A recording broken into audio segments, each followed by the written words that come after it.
असम में भैया हो क्या रहा है। कल्पना सोरेन को जनसभा करने से रोक दिया जा रहा है। हेमंत सोरेन के जनसभा में स्थानीय लोगों को जाने से रोक दिया जा रहा है। क्या डर तो नहीं गए हेमंत बिस्वा झामुमो के हुंकार से। और इतने दिनों बाद पहली बार कुछ बोले हेमंत बिस्वा झामुमो के मुखिया हेमंत सोरेन की मौजूदगी पर। तो चलिए जानते हैं क्या कुछ हुआ था दोनों पार्टी दलों के बीच। जोहार, नमस्कार, मैं हूं मौसमी शर्मा और आप देख रहे ग्लोबल मीडिया अपडेट्स।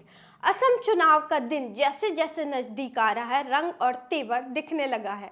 कल जैसे ही खबर बाहर आया कि कल्पना सोरेन को रोक दिया गया है जनसभा में जाने से, कई संभावना पैदा हो गया कि लगता है अब सत्ता में बैठे हेमंत बिस्वा को खल रहा है हेमंत सोरेन और कल्पना सोरेन का असम में मौजूदगी। हेमंत सोरेन 27-28 से ही चुनाव प्रचार कर रहे हैं। लगातार अच्छी प्रतिक्रिया भी मिल रही है। टी ट्राइबल पर पकड़ मजबूत करते दिख रहे हैं।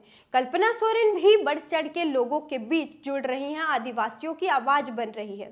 और इस पर अब सत्ता में बैठे हेमंत बिस्वा का डर साफ तौर पर दिखने लगा है। हेमंत बिस्वा की चुप्पी भी टूट रही है।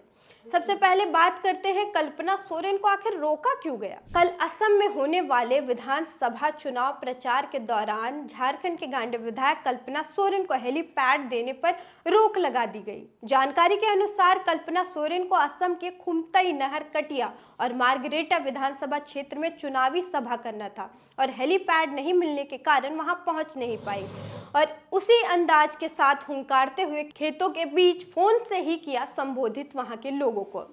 इस बात की जानकारी खुद कल्पना सोरेन ने अपने एक्स हैंडल पर दी। कल्पना सोरेन ने सत्ता पर आरोप लगाते हुए कहा कि दुर्भाग्यवश प्रशासन द्वारा हेलीपैड की स्वीकृति नहीं दी गई, इसी कारण नहीं जा सकी। कल्पना सोरेन ने सरकार पर हमला करते हुए कहा कि असम में हम जिस लड़ाई को आगे बढ़ा रहे हैं उसमें इस तरह की रुकावटों का अंदेशा हमें पहले से था। सत्ता में बैठे लोग हमारी आवाज़ को रोकने, हमारे कदमों को थामने और जनता तक हमारे संदेश को पहुंचाने से रोकने की हर संभव कोशिश करेंगे। सत्ता में बैठे लोग रास्ता रोक सकते हैं लेकिन जन आक्रोश नहीं। हेलीकॉप्टर रोक सकते हैं लेकिन जनता के इरादे नहीं रोक सकते। आप मंच जरूर छीन सकते हैं लेकिन आंदोलन की आवाज़ नहीं दबा सकते। असम की अहंकारी सरकार को जनता जवाब देगी। उधर हेमंत सोरेन ने भी आरोप लगाया कि जहां वो जनसभा करने जा रहे थे सोनारी विधानसभा क्षेत्र, वहां भी उन्हें रोका गया। साथ ही पुलिस और अर्धसैनिकों द्वारा वहां के स्थानीय लोगों को जनसभा में ना जाने से डराया धमकाया गया। इसके बावजूद हेमंत सोरेन ने सभा को संबोधित किया। अब सवाल है कि क्या सच में मुश्किलें बढ़ा रहे हैं हेमंत बिस्वा की हेमंत सोरेन और कल्पना सोरेन।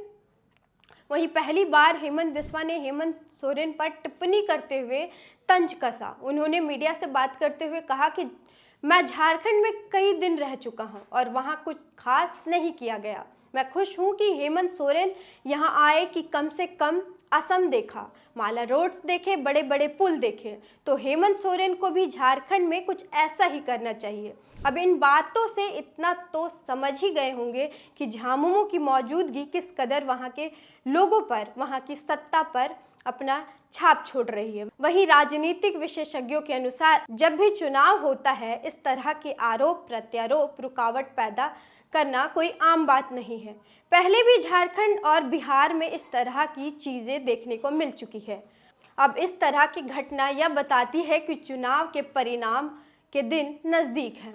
अब सवाल है हेमंत सोरेन और कल्पना सोरेन पर रोक झामुमो की ताकत बढ़ा देगा, क्योंकि कल्पना सोरेन का वीडियो खेतों के बीच जनता को ये संबोधित करने का अंदाज तेजी से वायरल हो रहा है। अब आगे क्या होता है यह देखना होगा। फिलहाल असम चुनाव नज़दीक है। आरोप प्रत्यारोप की हर कहानी आपके साथ होगी। इस पर आपका अगर कोई सवाल है तो कमेंट करिए और मेरे साथ बने रहिए ग्लोबल मीडिया अपडेट्स पर। लाइक शेयर सब्सक्राइब करना ना भूलिए। धन्यवाद।